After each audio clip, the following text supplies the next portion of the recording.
Segundo a tradição cristã, nós estamos no Domingo de Ramos, que é o domingo que antecede o final de semana da Páscoa, e a gente estaríamos entrando na Semana Santa agora, né? Amanhã, propriamente dito. E eu quero pensar com você nesse momento histórico, e o que está acontecendo nesse domingo, uma semana antes da Páscoa, ali a partir de Mateus capítulo 21. E eu quero ler alguns textos com você e pensar com você, perceber com você a evolução aí dos textos na forma que Mateus organizou e perceber uma mensagem profética aqui na sequência dos parágrafos e na sequência dos assuntos que Mateus foi colocando, não só no capítulo 21, porque daqui para frente, o que está no capítulo 21 até o final, com alguns trechos, tem algumas dúvidas com relação à cronologia, mas praticamente tudo que está do capítulo 21 para frente de Mateus está acontecendo na última semana. Então tem muita coisa que está acontecendo nessa semana, cada um dos dias da semana está acontecendo ensino da parte de Jesus, momentos muito especiais com os discípulos, a presença de Jesus no templo e o embate com fariseus e saduceus, o jantar na casa de Simão, o leproso, registrado no capítulo 26 aqui de Mateus, capítulo 7 de Lucas e 14 de Marcos. Então, muita coisa. Provavelmente o jantar na casa de Simão aconteceu na terça-feira. Então, muita coisa importante tá acontecendo nessa semana. E eu quero notar com você alguns eventos que aconteceram não só no domingo, mas também na segunda. Então, a gente vai ficar nesses 2 dias aqui, tá? Domingo de Ramos e a segunda-feira. E eu quero perceber com você a mensagem profética que está organizada aqui em Mateus capítulo 21. Mas antes, baixa a tua cabeça, vamos orar. Senhor, estamos diante da tua palavra e na plena consciência de que é o Senhor que ministra na nossa vida e nós disponibilizamos ao Senhor, nós abrimos para o Senhor, Espírito Santo, o nosso coração, a nossa mente, a nossa compreensão, para que o Senhor ministre a cada um de nós as verdades que o Senhor quer ministrar a cada um de nós hoje. Por favor, ó Pai, e te agradecemos no nome de Jesus, amém. Bom, o que está acontecendo aqui?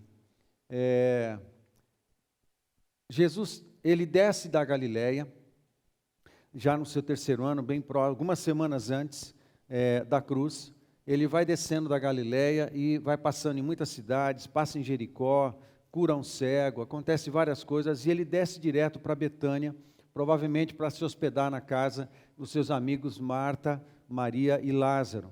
E ele fica ali e no domingo ele sai de Betânia. Betânia fica atrás do Monte das Oliveiras. Essa foto foi tirada do Monte das Oliveiras. O Monte das Oliveiras até o Monte do Templo tem talvez uns 300 metros, 400 metros, menos ainda, uns 300 metros. E atrás do Monte das Oliveiras, a uma distância de Jerusalém, uns 2 quilômetros, 2 a 3 quilômetros, fica um vilarejo, que é o vilarejo de Betânia, onde Jesus estava hospedado. E fica bem atrás do Monte das Oliveiras mesmo.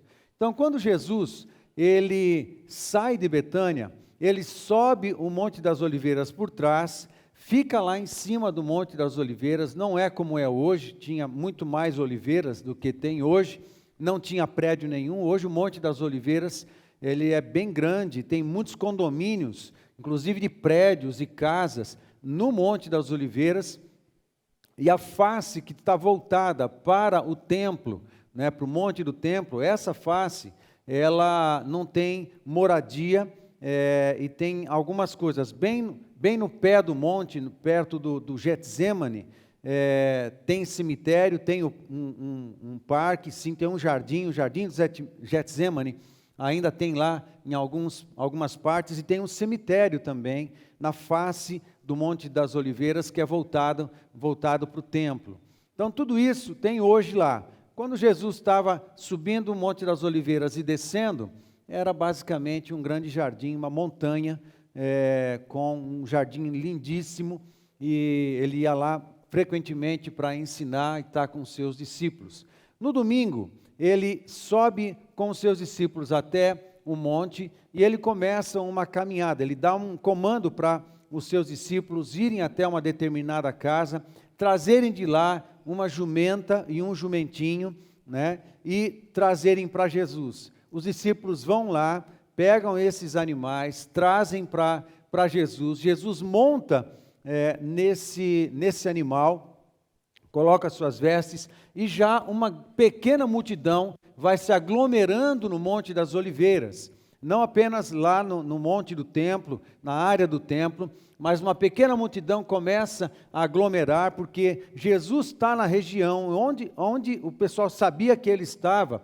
O povo acessava a sua presença, porque eram ministrados, doentes eram curados, mensagens poderosas eram pregadas, e a cada ano que passava, nos 3 anos de ministério de Jesus, a cada ano que passava, mais notoriedade tinha a pessoa de Jesus e o nome de Jesus. Portanto, os que souberam que Jesus estava em Jerusalém foram procurar ele. E aconteceu isso, de uma pequena multidão aglomerar também no Monte das Oliveiras e acompanhar Jesus quando ele começa a descer. Troca o slide.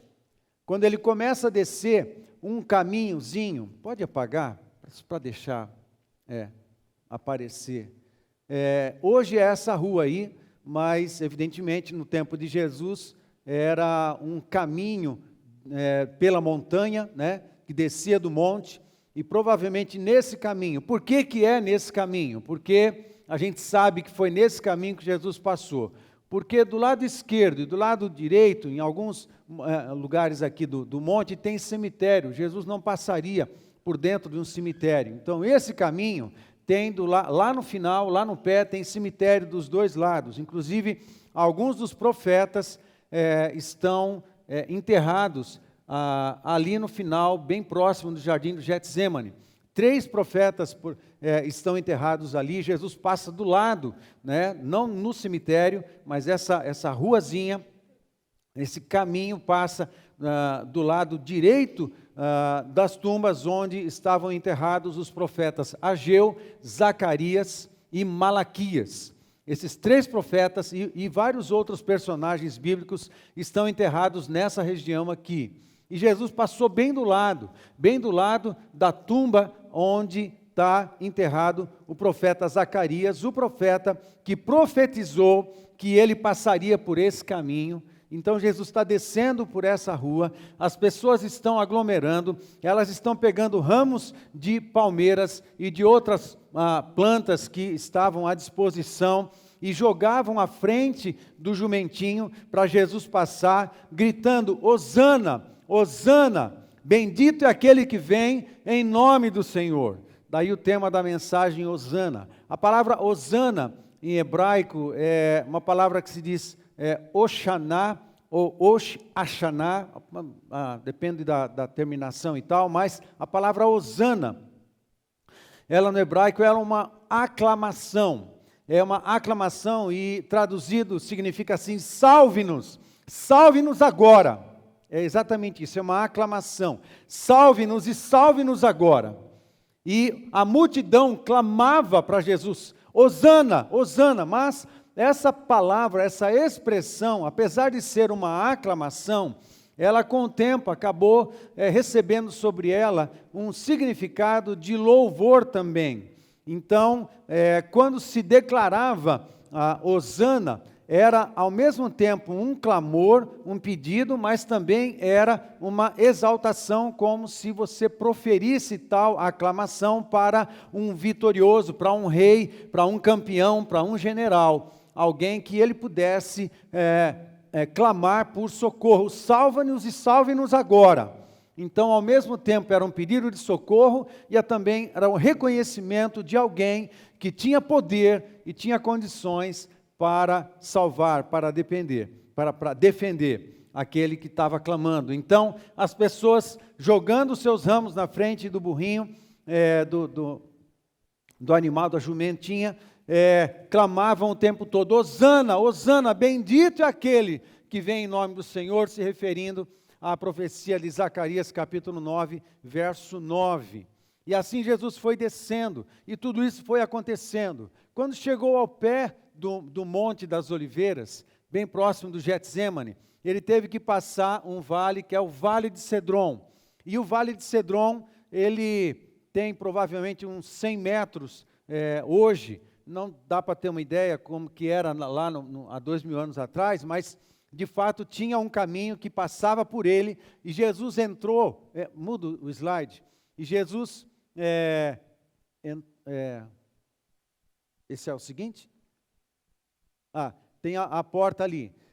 Teve um momento na caminhada, antes de chegar ao pé do monte, teve um momento da caminhada que o texto sagrado diz que Jesus olha para Jerusalém e chora: Jerusalém, Jerusalém, que mata os profetas.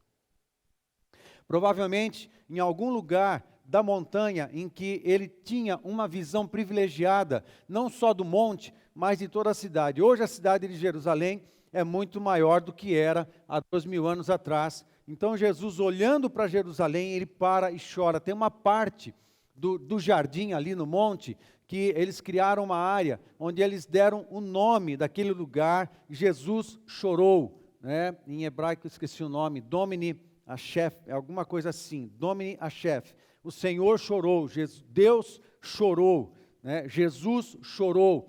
E é um lugar que dá para fazer visitação também. Você entra. Então, quando Jesus olha Jerusalém, chora sobre Jerusalém, porque havia muita maldade, havia muita desobediência, havia muita religiosidade, havia muita injustiça, havia muito comércio. E quando Jesus chega no templo, na segunda-feira, é quando ele derruba todas as coisas, os cambistas, e derruba as mesas e tudo mais. Então, Jesus olha para Jerusalém. Quando ele chega, aí, um outro slide, coloca um outro, por favor. Quando ele chega em Jerusalém, ele passa pelo Vale de Cedron, e ele entra na cidade por essas portas. Essas portas são conhecidas como as portas douradas, né? As portas douradas. Essa porta é a porta que os profetas profetizaram que Jesus entraria por ela na sua segunda vinda.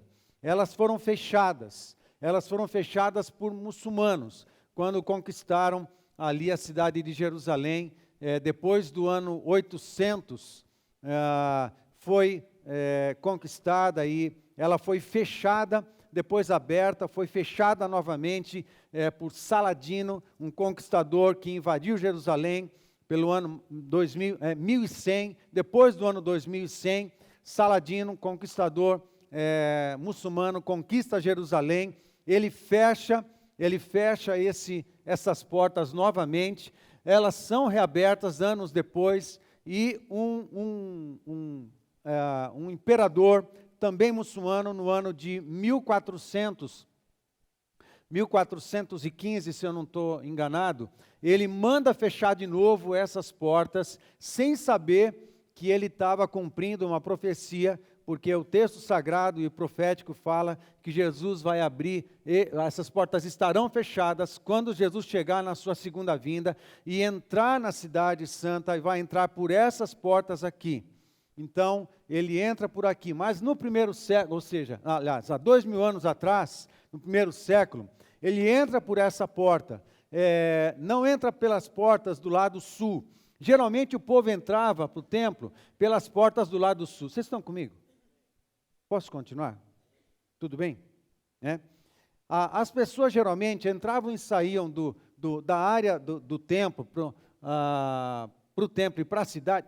As muralhas da cidade e do templo, na região leste, eram as mesmas. Na região sul, haviam duas muralhas, uma do templo e uma da cidade. ok? Na região norte também havia uma certa separação, mas na região leste, a parte oriental das muralhas, elas tanto eram a muralha da cidade como a muralha do templo.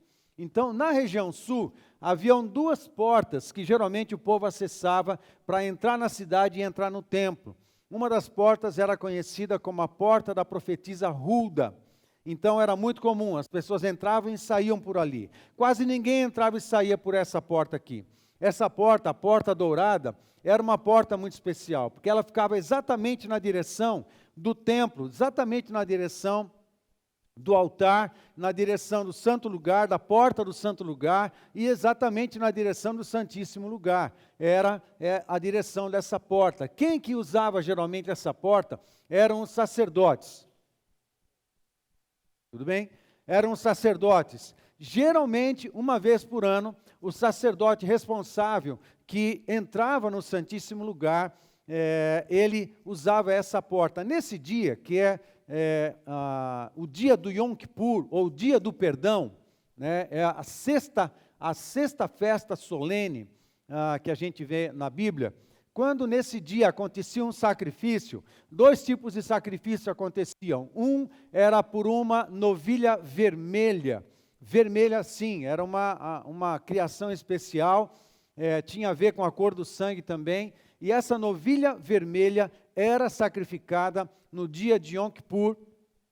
E depois de sacrificada, era totalmente queimada, era um holocausto. E essa oferta de sacrifício da novilha vermelha, ela servia para a purificação do povo. Essa era o motivo do sacrifício. E depois de completamente queimada, as cinzas da novilha vermelha eram lançadas fora, eram lançadas ali no vale de Cedron. E esse sacerdote, ele pegava todas as cinzas dessa novilha vermelha, que era o sacrifício de purificação do povo, ele saía por essa porta e ele jogava as cinzas da novilha vermelha na região do Cedron, aqui. Um outro sacrifício acontecia também, era o sacrifício do bode expiatório. E os sacerdotes colocavam as mãos sobre esse bode, havia confissão de pecados em voz alta, de maneira que os pecados da nação, os pecados do povo, eles eram declarados em voz alta, e essa imposição de mãos sobre o bode expiatório, como se houvesse uma transferência da culpa do pecado sobre o bode, daí o nome expiatório, porque ele trazia expiação pelos pecados. E esse bode era trazido para fora por essa porta também. Então, os sacerdotes traziam esse bode e levavam esse bode ao deserto para morrer no deserto. Era o bode da expiação, ou bode expiatório. Daí, às vezes, a gente ouvia essa expressão no nosso tempo, né? Às vezes talvez não entendam o significado. Por essa porta, então, saíam as cinzas da novilha, que era o sacrifício da purificação, e o bode da expiação.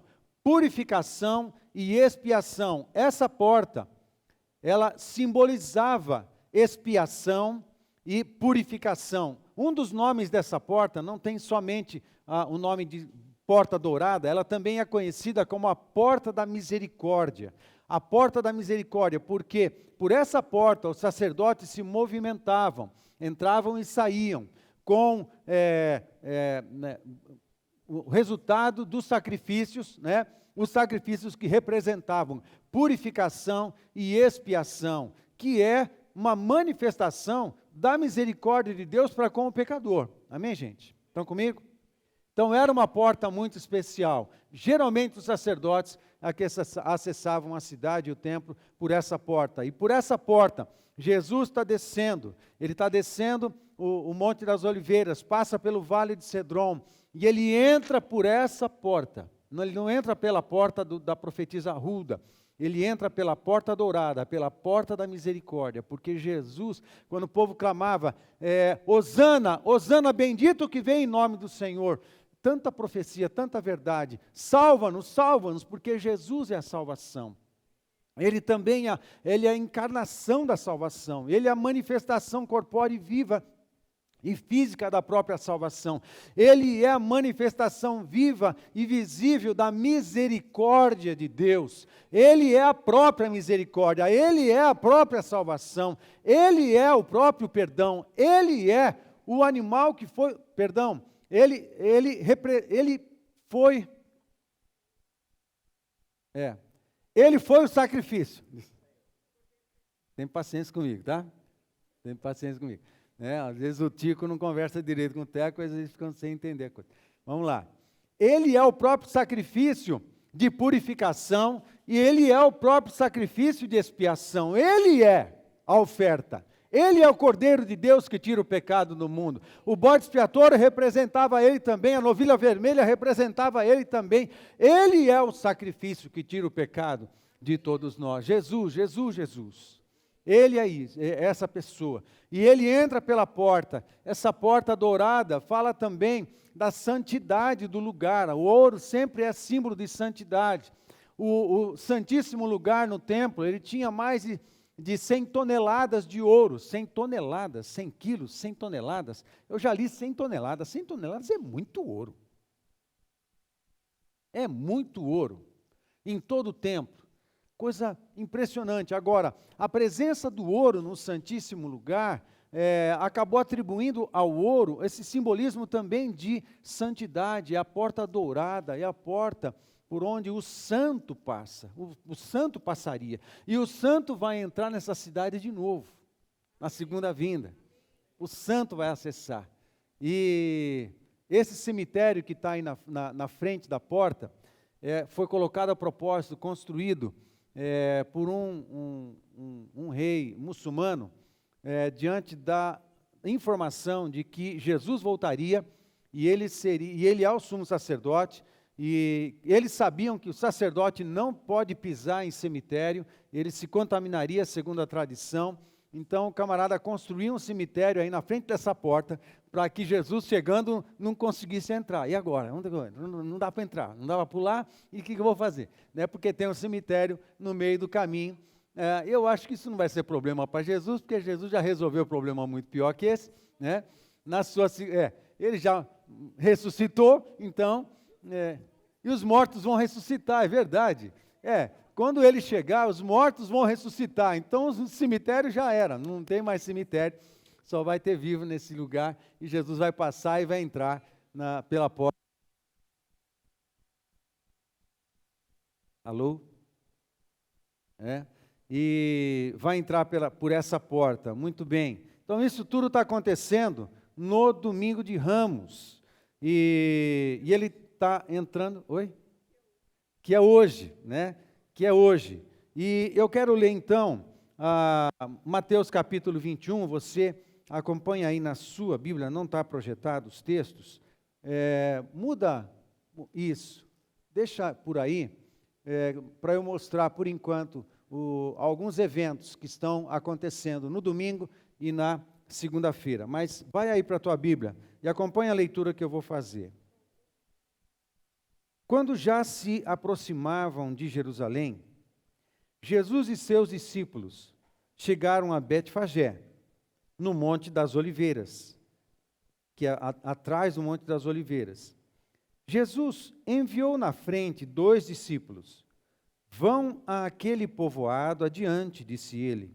Assim que entrarem, verão uma jumenta amarrada, com o seu jumentinho ao lado. Desamarrem os animais e tragam-nos para mim. Se alguém lhes perguntar o que estão fazendo, digam apenas: o Senhor precisa deles, e de imediato a pessoa deixará que vocês os levem. Isso aconteceu para cumprir o que foi dito por meio do profeta. Digam ao povo de Sião: vejam, seu rei se aproxima. Ele é humilde e vem montado num jumento, num jumentinho, cria de jumenta. Os 2 discípulos fizeram como Jesus havia ordenado. Trouxeram a jumenta e o jumentinho e puseram seus mantos sobre o jumentinho. E Jesus montou nele. grande parte da multidão estendeu seus mantos ao longo do caminho diante de Jesus. E outros cortaram ramos de árvores e os espalharam pelo chão. E as pessoas, tanto as que iam à frente como as que o seguiam, gritavam: Hosana, filho de Davi, bendito é o que vem em nome do Senhor. Hosana no mais alto céu. Quando Jesus entrou em Jerusalém, toda a cidade estava em grande alvoroço. Quem é este? Perguntavam. A multidão respondia: é Jesus, o profeta de Nazaré, da Galileia. Então, Jesus entrou no templo e começou a expulsar todos que ali estavam comprando e vendendo animais para os sacrifícios. Derrubou as mesas dos cambistas e as cadeiras dos que vendiam pombas, dizendo: as Escrituras declaram, meu templo será chamado casa de oração, mas vocês os transformaram num esconderijo de ladrões. Os cegos, veja a mudança da narrativa a partir do verso 14. Os cegos e os coxos vieram a Jesus no templo, e ele os curou. Quando os principais sacerdotes e mestres da lei viram esses milagres maravilhosos e ouviram até as crianças no templo gritar: Hosana, filho de Davi, ficaram indignados. Estava ouvindo o que as crianças estavam dizendo? Perguntaram a Jesus. Sim, respondeu ele. Vocês nunca leram as Escrituras? Elas dizem: ensinaste crianças e bebês a te dar louvor. Então ele voltou a Betânia, onde passou a noite. Quero continuar a partir do verso 18, já é um evento da segunda-feira, ok? Até o 17 é o domingo de Ramos, e a partir do 18, então, já é um outro dia. Ele dorme em Betânia, provavelmente na casa dos irmãos, dos amigos, né? Os irmãos Marta, Maria e Lázaro. Ele volta de novo para Jerusalém, volta de novo é redundância, mas ele volta para Jerusalém, aí então na segunda-feira. E no verso 18 está assim: de manhã, enquanto voltava para Jerusalém, Jesus teve fome. Encontrando uma figueira à beira do caminho, foi ver se havia figos, mas só encontrou folhas. Então disse à figueira: nunca mais dê frutos. E no mesmo instante, a figueira secou. Quando os discípulos viram isso, ficaram admirados e perguntaram: como a figueira secou tão depressa? Jesus respondeu: eu lhes digo a verdade, se vocês tiverem fé e não duvidarem, poderão fazer o mesmo que fiz com esta figueira, e muito mais.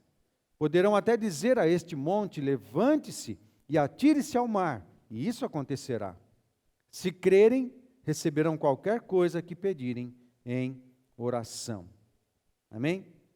Quando Jesus voltou ao templo, ou seja, a narrativa de 23 em diante, parece que está dentro da segunda-feira ainda, depois vai mudando conforme vai seguindo o texto. Eu quero parar por aqui e quero destacar pelo menos umas 3 coisas aqui, quando Jesus ele está descendo o Monte das Oliveiras e entrando no templo. A primeira coisa é o fato dele ser o Salvador. Quando as pessoas o chamam, Hosana, Hosana, bendito que vem em nome do Senhor. Ele era o Salvador e havia agora um reconhecimento.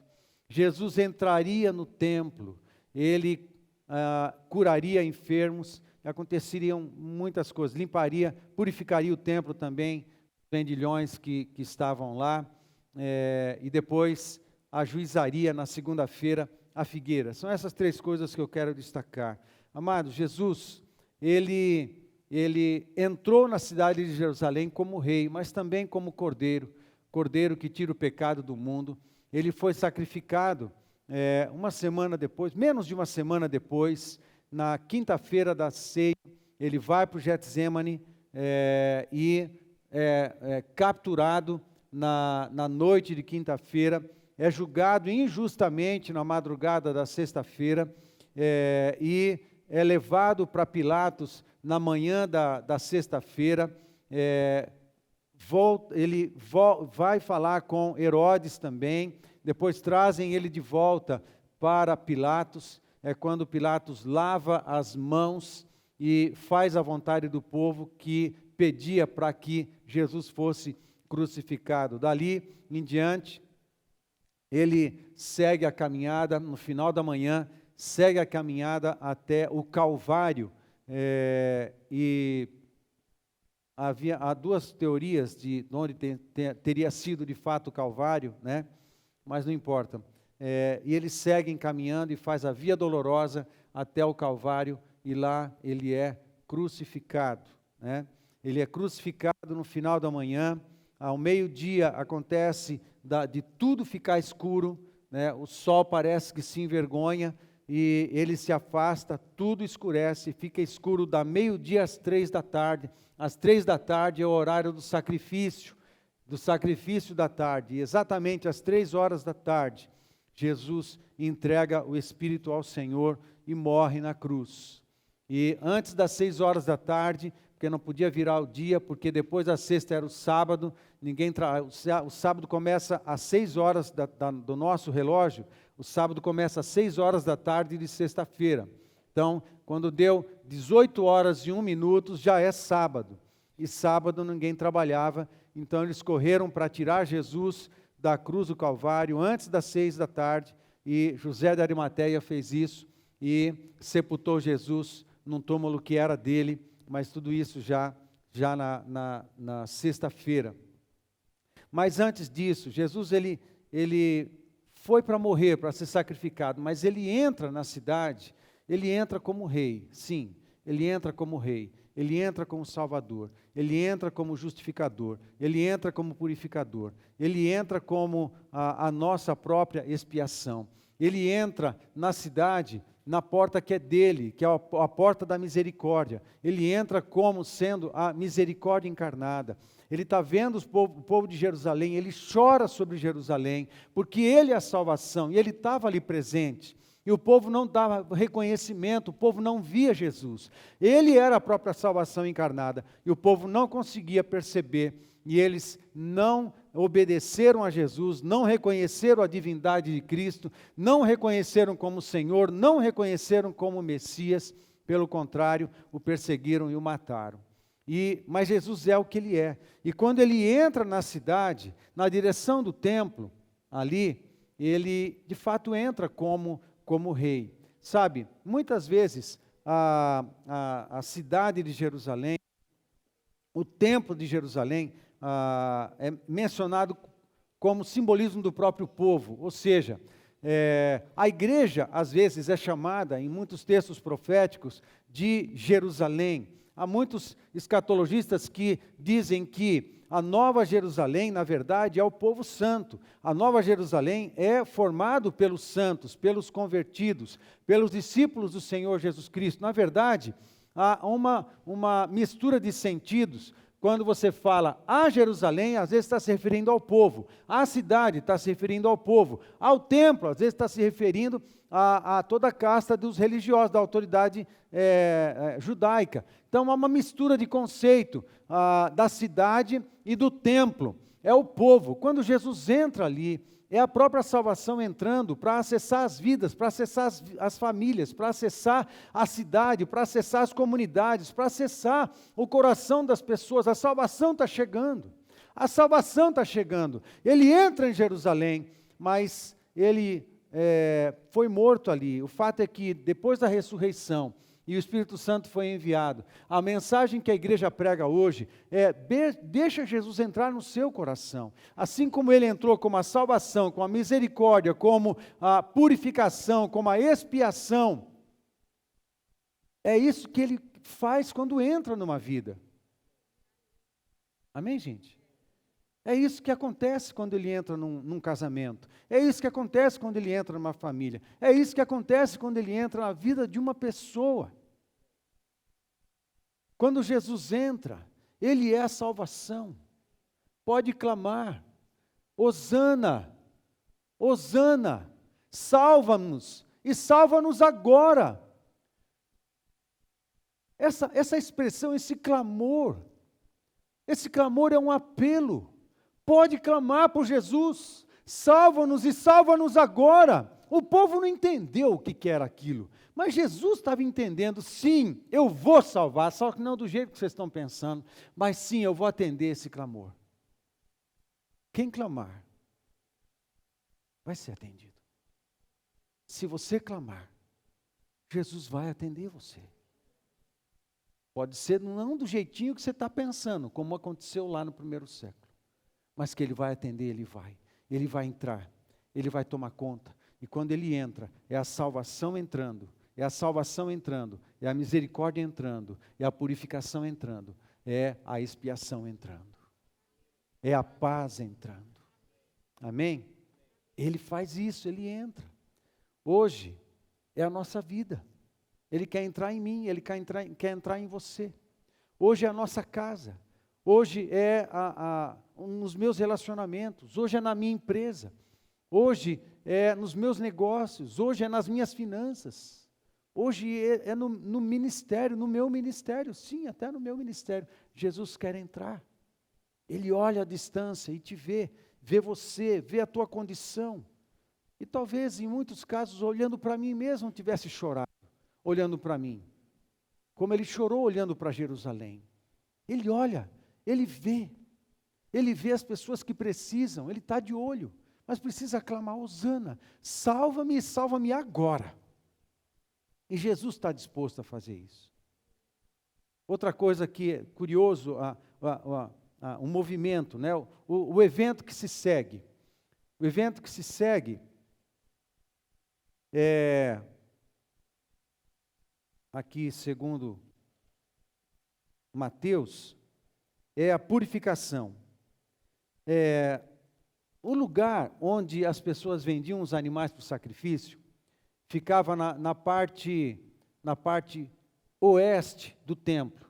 Havia um lugar propício para essas coisas. A questão não era necessariamente vender ou não animais, porque quem vinha fazer um sacrifício da Galileia ia andar por 100 quilômetros, 150 quilômetros.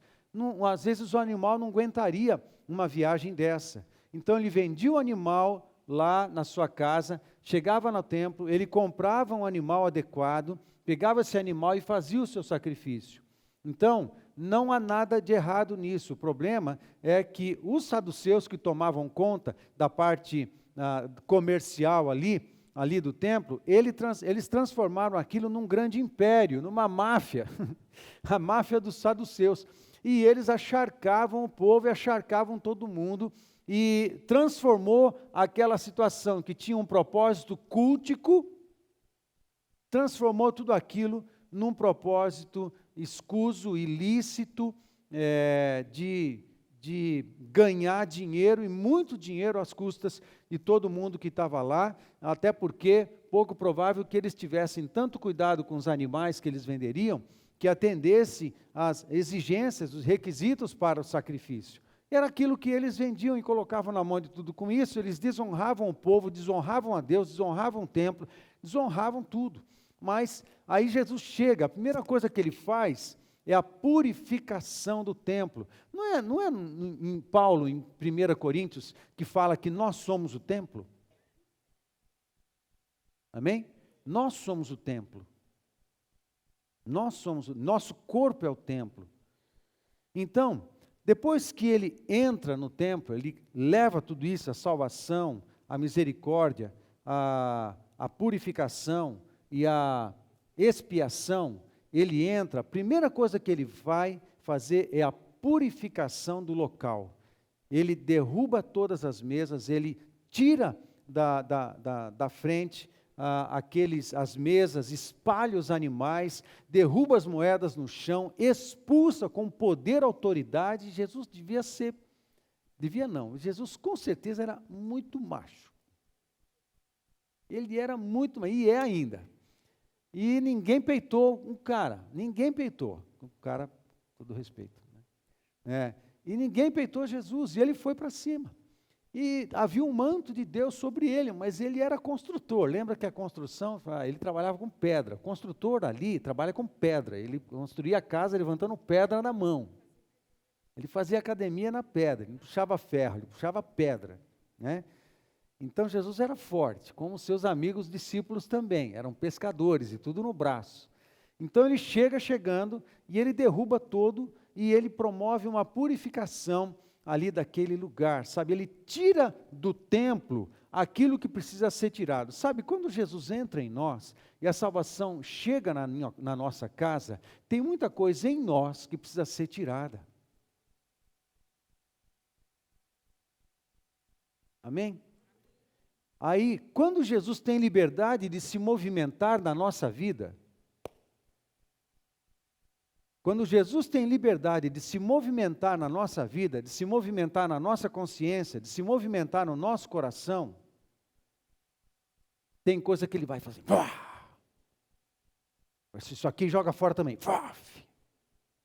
Isso aqui não vale nada para você. Ele não é grosseiro. Quem sabe que Jesus não é grosseiro, né? Jesus não é grosseiro com a gente.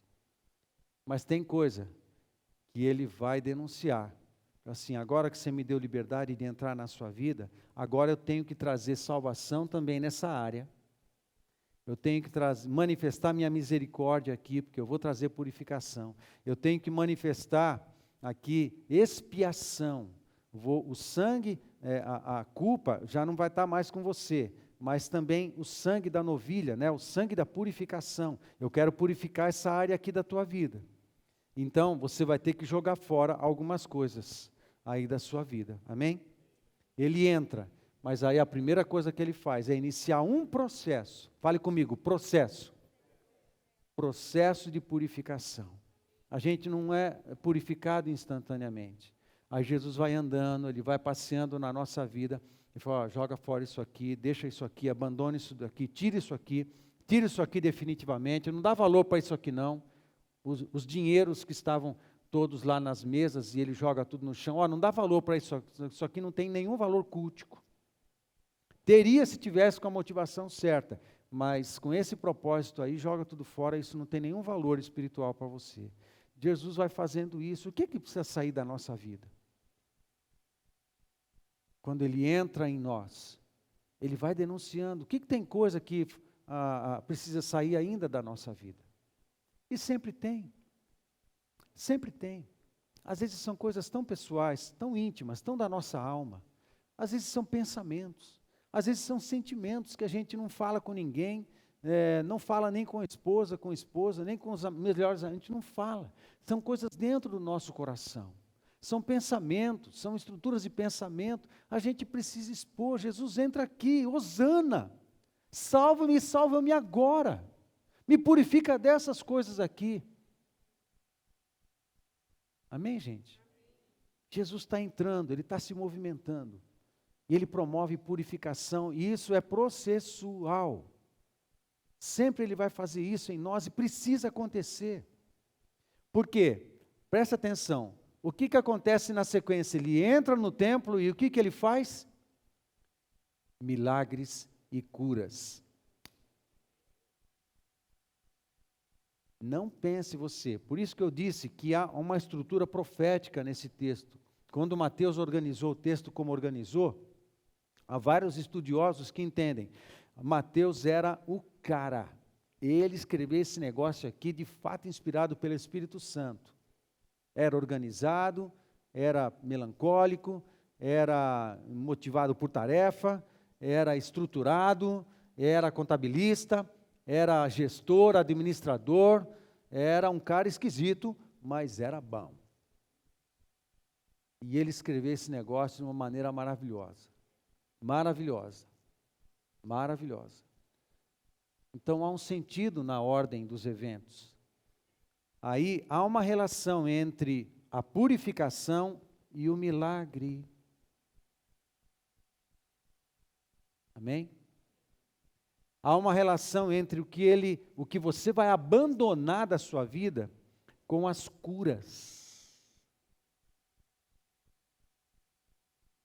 Capite? Tem coisas que tem que sair enquanto não saírem. Não provaremos cura.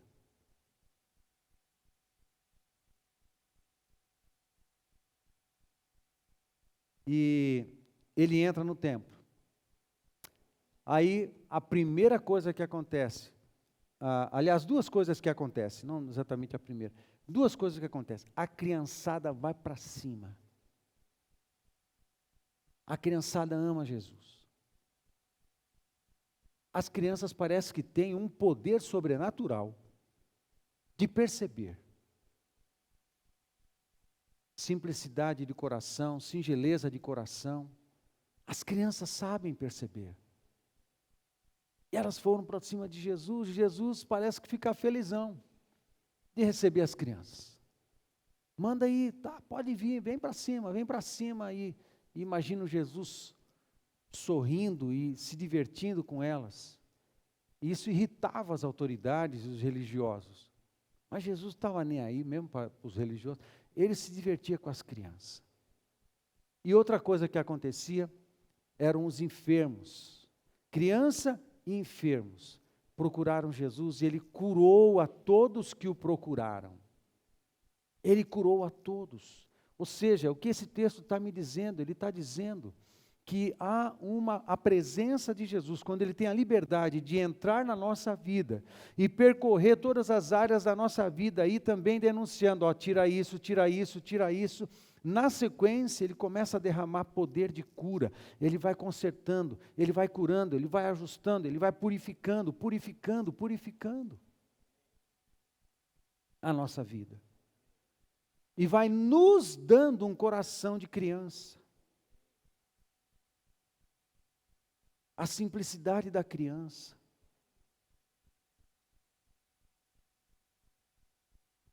Lembra de Jesus falar isso? Quem não for como essas crianças não entrará no reino de Deus. A simplicidade, a meiguice, não na fraqueza, não estou falando disso não. Jesus é leão e hoje, e nós somos tudo leãozinho também. Amém? O leão é manso com os filhotes. Só. Não mexe com meus filhotes, não. Aí vai rugir. Né? Então a gente não mistura. A simplicidade, a doçura, a gentileza de Jesus não é fraqueza.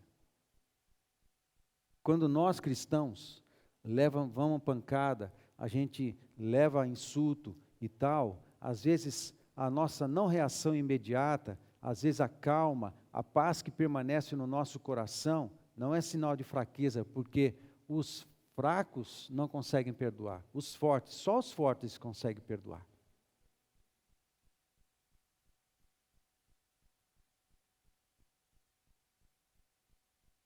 Isso é coisa para gente grande. Perdoar os ofensores. Não é para fraco. Só os fortes suportam, como Jesus, suportam a oposição, a acusação, a maledicência. E mesmo que tenha que lidar no coração com um pouco mais de tempo, mas há força e graça da parte de Jesus sobre estes também. Amém? Essa força vem sobre nós. Então, a gente assimila. Jamais compare isso com fraqueza. Não, aí não. E assim foi Jesus, e assim é com as crianças. Jesus está produzindo algo em nós. Ele começa purificando, e depois vai curando. E vai produzindo um espírito simples, igualzinho dele. Igualzinho dele. Não é o propósito? Sermos feitos e forjados pelo Espírito Santo à sua imagem e semelhança? Esse é o propósito. Mas aí tem uma outra parte. A outra parte é a figueira. Ele volta para Betânia e na segunda-feira ele passando do lado de uma figueira procura fruto e não encontra, e ele decreta uma palavra de juízo. É interessante essa sequência. Parece que Mateus está nos lembrando que um dia haverá um juízo. E Deus espera frutos dos seus discípulos. Ele passou do lado da figueira, e por que ele amaldiçoou a figueira e ela secou? Porque ela não tinha fruto. Ela estava falando mal de alguém? Não. Ela estava incomodando alguém? Não. Ela estava quietinha? Estava quietinha. Estava ali, quase imperceptível. Mas ela não deu frutos. Sabe, nós precisamos dar frutos. Nós precisamos frutificar de Jesus na nossa vida. A gente pode ser um pregoeiro das obras de purificação que Jesus vai fazendo e da cura. Ele entrou na nossa vida, a salvação entrou em nós. Ele começou um trabalho de purificação na nossa vida. E depois ele deu continuidade com um trabalho de cura e transformação. E agora ele quer que a gente frutifique. Em que a gente testemunhe para as pessoas o que Jesus está fazendo. Olha, ele me purificou desse jeito, ele entrou na minha vida, no meu casamento, na minha família, e agora ele está produzindo processualmente várias purificações, várias curas, e eu preciso falar disso para outras pessoas. Uau, eu encontrei a salvação, e eu gritei em algum momento, Hosana, filho de Davi, bendito é aquele que vem em nome do Senhor. A gente precisa reconhecer quem Jesus é na nossa vida. Não é o histórico, não é a informação de quem ele foi há 2000 anos atrás, não é a informação de que está na palavra de Deus, é uma questão pessoal. Jesus tem que ser uma questão pessoal. Assim como Paulo entendeu que nós somos o templo do Espírito Santo, nós somos o templo, a gente tem que permitir ele entrar na nossa vida. Só saber disso não funciona. O povo sabia profecia, o povo sabia de tudo ali. Sabia tudo sobre o Messias, conheciam todas as profecias a respeito do Messias, mas quando Jesus estava ali, eles não conseguiram perceber. Eles tinham muita letra, muita informação. E diante da pessoa de Jesus, eles não perceberam quem eram e mataram ele. Tem muita gente que sabe sobre Jesus, tem muita gente que sabe sobre a Bíblia, tem muita gente que sabe sobre o Evangelho, mas ainda vai para o inferno, porque haverá um juízo. Haverá um juízo. Nós somos chamados a frutificar na nossa vida cristã. Não existe crente, agente secreto. Ninguém sabe que eu sou cristão. Não existe isso. Nós somos chamados a frutificar, amém? De todos os jeitos, de todas as formas, mas nós temos uma mensagem, nós carregamos essa mensagem. Ela está em nós. E nós precisamos repartir ela, porque um dia virá juízo. É uma palavra boa de se pregar? Não tanto. A gente não fica, às vezes, tanto assim. O fato é o seguinte, mas é palavra de Deus. Nós precisamos de purificação, nós precisamos de cura, mas nós precisamos de salvação, nós precisamos de purificação, nós precisamos de cura, mas agora a gente precisa frutificar. A gente precisa convidar pessoas para vir para a célula. A gente precisa atrair pessoas para estar num ambiente que ela tenha a possibilidade de ser salva e de entregar a vida para Jesus.